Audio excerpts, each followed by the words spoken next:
मौल्याप्पा गोडेकर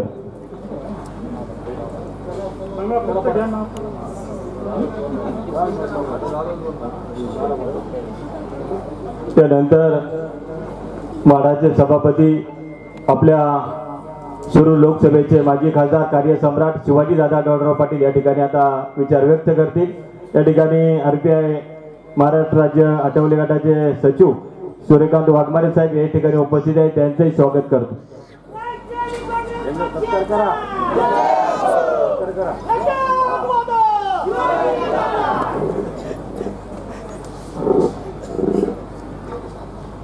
आपल्या गावचा ग्रामदैवत राजा हरिश्चंद्राच्या ह्या पवित्र पुण्यभूमीमध्ये आज या ठिकाणी आपले महायुतीचे आणि राष्ट्रवादी काँग्रेस पक्षाचे लाडके उमेदवार आदरणीय दिलीपरावजी वळसे पाटील यांच्या प्रचाराच्या निमित्तानं आपण सर्वजण उपस्थित असलेले माझे सर्व बंधू आणि भगिनींनो, विशेष करून व्यासपीठावर विराजमान असलेले सन्माननीय देवेंद्र शेठ शहा, त्याचप्रमाणे आरपीआय महाराष्ट्र राज्याचे सचिव सूर्यकांतजी वाघमारे, त्याचप्रमाणे सर्व माझे सहकारी, मी आता नावं घेत नाही, कार्यक्रमाला उशीर झाला, अजून रांजणगावला खूप मोठा महिला मेळावा आयोजित करण्यात आलेला आहे आणि त्यानंतर अजूनही बरेचसे कार्यक्रम आहेत। बंधू भगिनींनो, आज 15 तारीख आहे। आजचा दिवस गेल्यानंतर आपल्याकडे फक्त 3 दिवस उरतात, 16, 17 आणि 18। या 3 दिवसामध्ये आपण उरलेल्या ठिकाणी सभा घेणं, गावोगावी घरोघरी पोहोचणं आपल्याला कार्यकर्त्यांच्या दृष्टीनं महत्त्वाचं आहे। परवाच्या दिवशी सन्माननीय अजितदादा पवार यांची सभा घेण्याचा आपला विचार आहे केंदूर या ठिकाणी, आणि 18 तारखेला ज्या वेळेला प्रचाराची सांगता होते त्यावेळेला आपण सर्वजण मंचर ह्या ठिकाणी मोठ्या संख्येने उपस्थित राहणार आहोत। विधान परिषदेचे आमदार अमोलजी मिटकरी त्या ठिकाणी आपल्याला प्रमुख पाहुणे म्हणून येणार आहेत। मी पाहतोय निवडणूक लागली आणि निवडणुकीनंतर जो गदारोळ झालाय, गदारोळ म्हणजे आपल्या उमेदवारावर आरोप करणं, भाषणांमधून खोट्या माहिती लोकांपर्यंत पोहोचवणं, भावनेचा खेळ करणं, त्याचा बाजार करणं, स्वाभिमान आणि निष्ठा ह्याच्या जोरावर निवडणूक लढून मला आमदार व्हायचंय अशी काही लोकांना स्वप्न पडली, आणि स्वप्न पडत असताना मला हरकत नाही, कुणी स्वप्न पाहावी, पण एक विचार करा, आपल्या तालुक्याचं भलं कशात आहे, आपण ज्या संघटनेमध्ये आहे त्या संघटनेची आपल्या तालुक्याविषयी काय भूमिका आहे, याचा आमदार होणाऱ्या इच्छुकांनी विचार तरी करायला पाहिजे। उदाहरण सांगायला झालं, गेले 2-3 दिवस चालू आहे,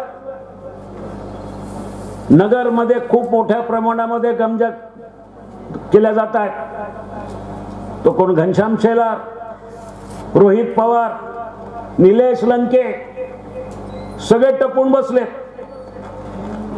की ह्या वेळेला वळसे पाटलांना गारद करायचं म्हणजे आपल्याला बोगता आणता येईल, बोगता पडता येईल आणि पाणी तिकडे नगरला नेता येईल। पण मी आपल्या सगळ्यांच्या समोर सांगतो, ह्या तालुक्याचे लोक हा तुमचा डाव कदापिही यशस्वी होऊ देणार नाही।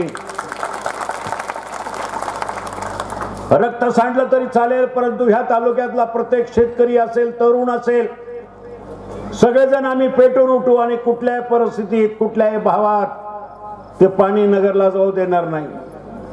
मला एक कळत नाही, समोरच्या उमेदवाराच्या व्यासपीठावर नगरची लोक येऊन भाषण करतात आणि पाणी पळवायची भाषा करतात. तुम्हाला लाज वाटली पाहिजे. कसले तुम्ही आमदार होणार आहेत? इथं आमचे उमेदवार गेले 35 वर्ष तुम्ही पाहिलं, दुटप्पीपणा तुम्ही कधी बघितला नाही त्यांच्याकडे. सातत्यानं फक्त आणि फक्त तालुक्याचा विकास, तालुक्यामध्ये प्रकल्प आणणे, तालुक्यामध्ये नवीन काहीतरी आणणं, हे गेले 35 वर्ष त्यांनी केलेलं आहे. तुम्ही सगळ्यांनी बघितलंय. आता सोमनाथ आणि कैलासभाऊंनी सांगितलं 27 कोटी रुपयाचा ग्रामीण रुग्णालयाच्यासाठी निधी आणला. एसटी स्टँडसाठी जवळजवळ 2-2.5 कोटी रुपयाचा निधी आणलाय. इंजिनिअरिंग कॉलेज उभं केलंय, पोलीस वसाहत उभी केली, पोलीस स्टेशन उभं केलं, कोर्टाची इमारत उभी केली. हे सगळं करत असताना हे काय त्यांना सगळ्यांना माहिती आहे, जुन्नर मध्ये नाहीये ह्या गोष्टी, आंबेगाव मध्येच आहेत, खेडला नाहीयेत ह्या गोष्टी. कारण तिथं मनगटात ताकद लागते. आमदाराची ही कामं ओढून आणण्याची क्षमता पाहिजे आहे. आणि ती क्षमता ह्या पुणे जिल्ह्यामध्ये अजितदादा पवार आणि वळसे पाटील या दोघांमध्येच आहे. मी आपल्याला स्पष्टपणे सांगू इच्छितो. आणि म्हणून अशा भूलतापांना बळी पडू नका. ही सोंग येतील बरीच, लबाड आहेत सगळे. उगाच काहीतरी लावरे व्हिडिओवर जा ना, तुझ्या घरात लाव ना व्हिडिओ, तुला काय लावायचं ते. पब्लिक मध्ये आपलं खोटं काहीतरी सांगायचं, नाटकं करायची. आंबेगाव तालुक्यातली जनता फसणार नाही तुमच्या ह्या दुटप्पीपणाला. आणि त्याला काय मी आज ओळखतो काय? त्याचे लय किस्से आहेत आणि मला सगळे माहिती आहेत. मी चेअरमन असतानापासून ते माझ्या हाताखाली काम करत होतं. लय उद्योगी बाळायचं. आता नको, आपली संस्कृती आहे.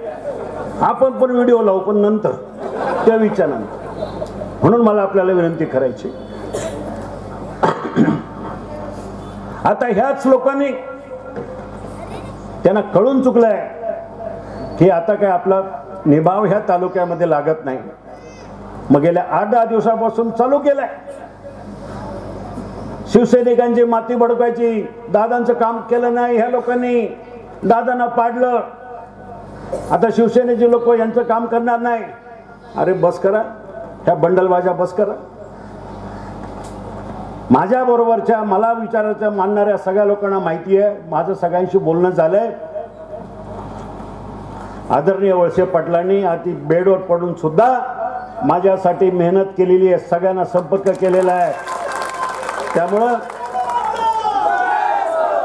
त्यांनी प्रामाणिकपणे तब्येतीची काळजी न करता माझ्या प्रचारासाठी जीवाचं रान केलेलं आहे. ठीक आहे, तब्येतीचं आपण समजू शकतो. म्हणून असं कुठल्याही 35 वर्ष तुम्ही या माणसाला काम करताना पाहिलंय. कधी पोटात एक आणि ओटावर एक असं कधीच नाही. त्याला मी साक्षीदार आहे, कारण त्यांच्या पहिल्या 3 इलेक्शनला मी प्रमुख कार्यकर्ता होतो. तुम्हाला सगळ्यांना माहिती आहे. 1990ला, 95ला आणि 99ला 3 निवडणुका मी हिरारीने लढलेल्या आहेत. कारखान्याबद्दल बोलतोय. कारखान्याचं चेअरमन म्हणून मी पण काम केलेलं, पहिला चेअरमन मी आहे. आणि म्हणून मला आपल्याला सगळ्यांना सांगायचं आहे की ही निवडणूक तुमच्या आमच्या दृष्टीनं, तालुक्यातल्या शेतकऱ्यांच्या दृष्टीनं. मला सांगा, शेतकऱ्यांना शेतीला जर पाणी नाही मिळालं तर काय तुमचं देणं घ्यायचं? काय तुमच्या नुसत्या निष्ठा घेऊन बसायचं? कांद्याला पाणी नाही मग सोडा 4-5 निष्ठा तिथं, म्हणजे काय? माझ्या दृष्टीनं शेतकऱ्यांना, गोरगरिबांना शेतीला पाणी हे महत्वाचं आहे. आणि म्हणून मला आपल्याला पुन्हा एकदा नम्रपणे विनंती करायची, बाकीच्या अफवाकडे दुर्लक्ष करा. आणि ह्या वेळेला गांभीर्यानं तुम्हाला आम्हाला गरज आहे, आपल्याला गरज आहे वळसे पाटलांची, या तालुक्याला गरज आहे विकासाची, या तालुक्यातल्या जनतेला गरज आहे वळसे पाटलांची. म्हणून येणाऱ्या 20 तारखेला कोणाच्याही भूलतापाला बळी न पडता, कोणाच्या भावनिक याला बळी न पडता फक्त आणि फक्त वळसे पाटलांनाच मतदान करा आणि ह्या तालुक्यातून एक इतिहास घडवा, एवढीच या ठिकाणी विनंती करून थांबतो. धन्यवाद. जय हिंद, जय महाराष्ट्र. भारतीय जनता